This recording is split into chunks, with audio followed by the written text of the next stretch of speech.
I hope you enjoyed that very rich first segment of the American Cinema series with wonderful interviews with Sidney Pollack and Martin Scorsese, and many delicious film clips, including all those from Casablanca. Now I'd like to talk about the importance of Charles Chaplin. Chaplin is justly compared, I believe, to Moliere and to Shakespeare. You don't get much higher than that.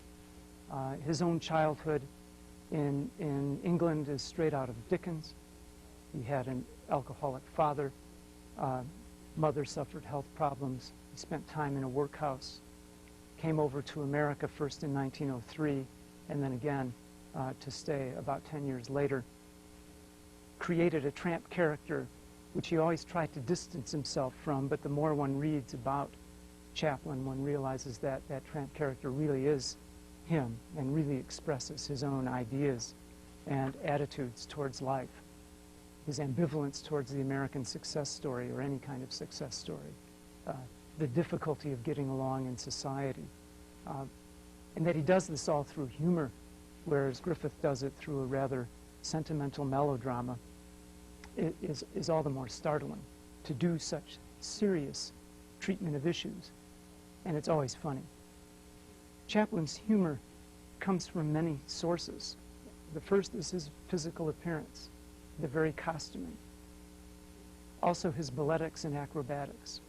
When we talk about physical appearance, we're talking about the individual comic, that tradition of comedy which is based on the comic persona of the performer. As soon as we see Chaplin or Keaton or Bob Hope or Woody Allen, we're prepared already to laugh. Their characters are all in a similar situation. They are individuals who are somehow outsiders in a society in which they wish to find a meaningful and satisfying place. So the story of these comedies, Keaton's, Langdon's, Lloyd's, W.C. Fields, are all about people trying to conform, trying to make a go in society. Chaplin also makes an unconventional use of objects and props, and also a flouting of social convention. The tramp is both someone who desires to be a member of the society, but is also very secure in his individualism and refuses to put up with arrogance and pomposity. And in fact, it's the puncturing of this pomposity and pretension of the supposedly dignified and powerful that become some of the most satisfying moments in his films. Now, like Griffith, Chaplin also believed that art had a social responsibility, and he quickly moved from farce to satire in his films. He moved quickly from just jokes and physical comedy to that kind of satire which involves social criticism. Let's look at one example of his humor from the last of the films he made in the great Mutual series, The Adventurer.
This sequence is the famous ice cream gag, of which Chaplin himself wrote in an article shortly after the film came out, that he knew that we would delight in seeing the rich and the pompous get the worst of things.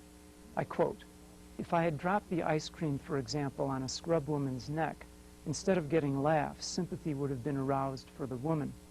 Also, because a scrub woman has no dignity to lose, that point would have been lost."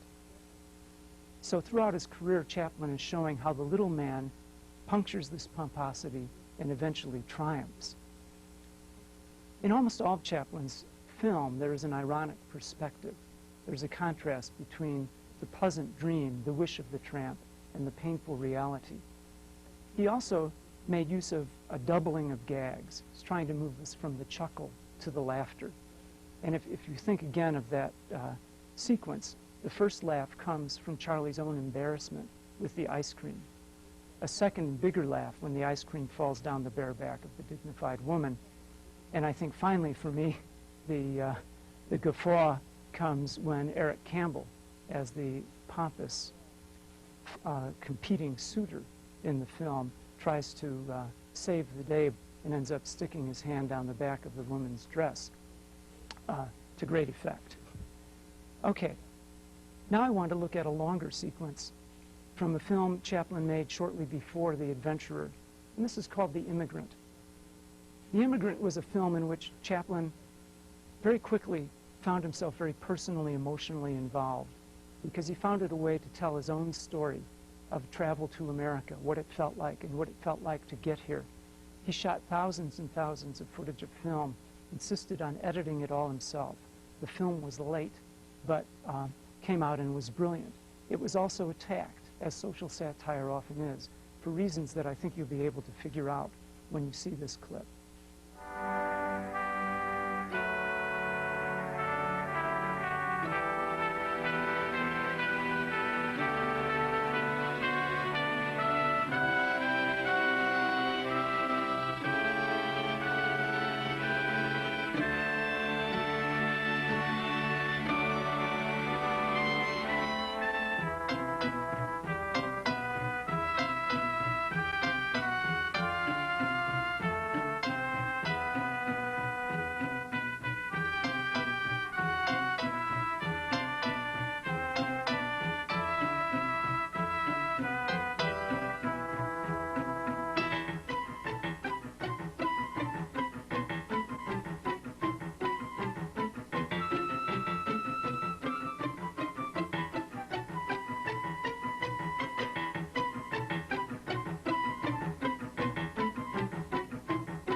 I hope you enjoyed this extended clip from The Immigrant. It shows us almost a catalog of Chaplin's comic techniques, but also shows us much about his soul and the way in which he, like Griffith, believed in the social responsibility of art, that he was there to make a point, not just to amuse us.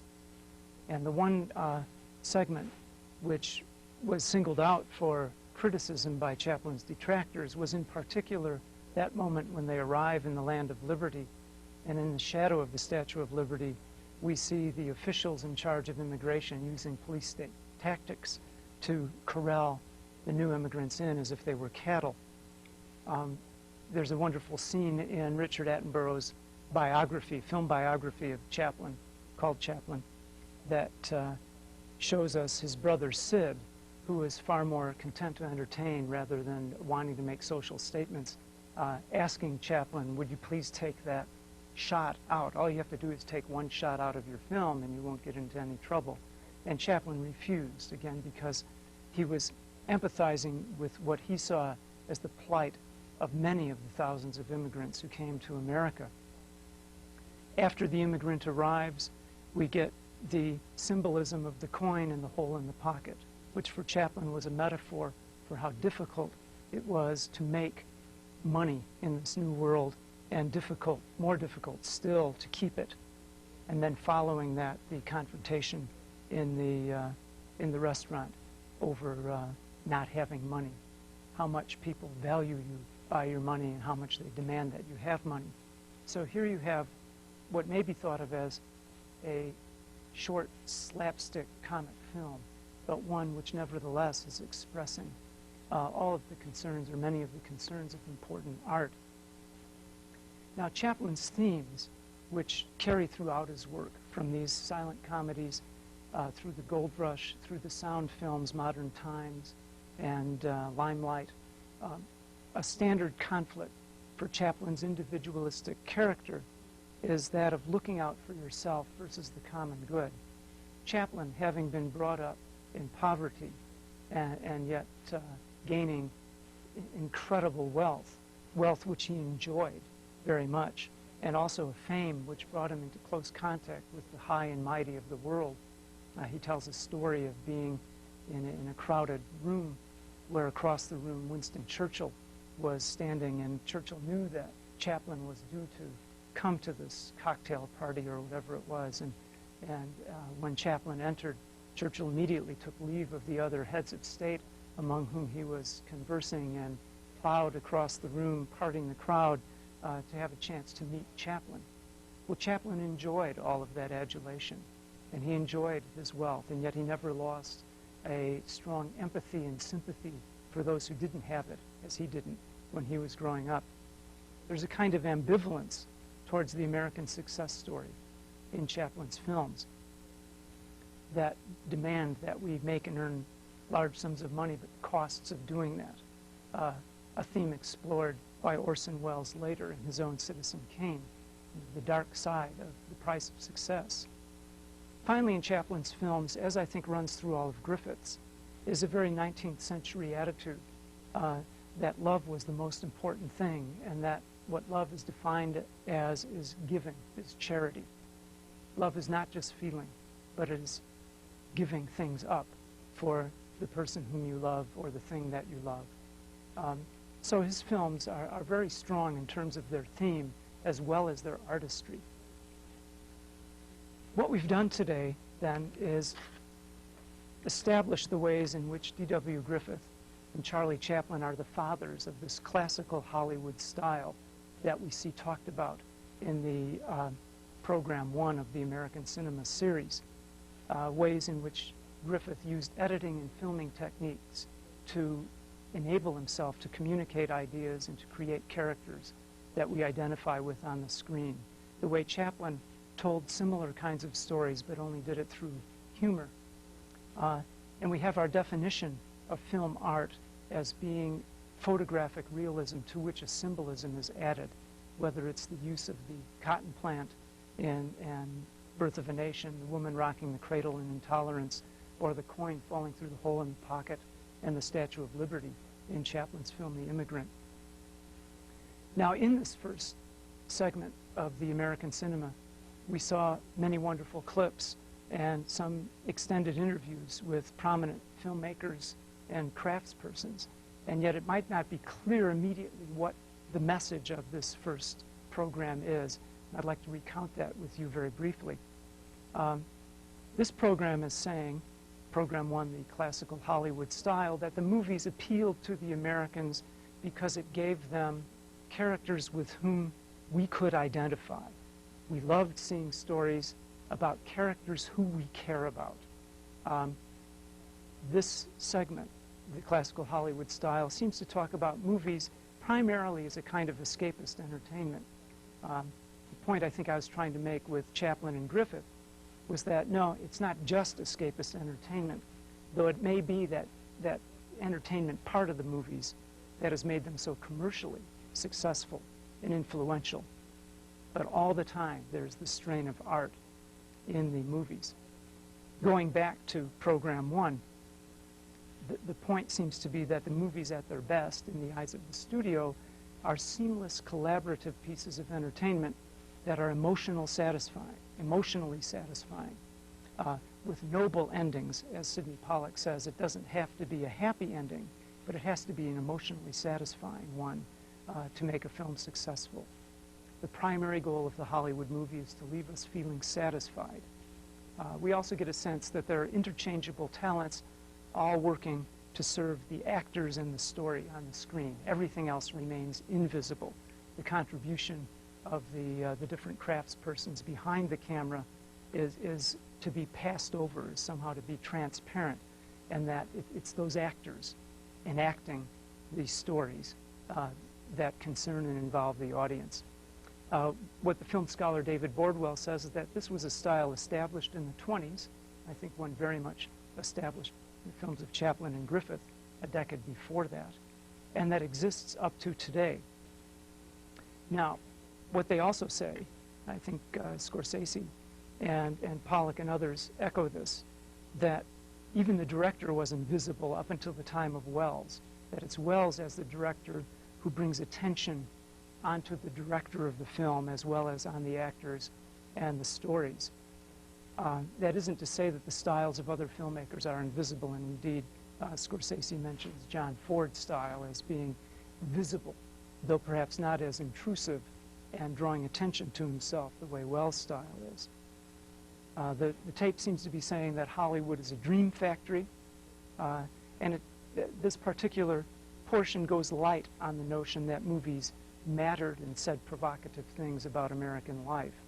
For example, Citizen Kane as being not just a tour de force in terms of its style, but also being a profound commentary on the dark side of the American success story.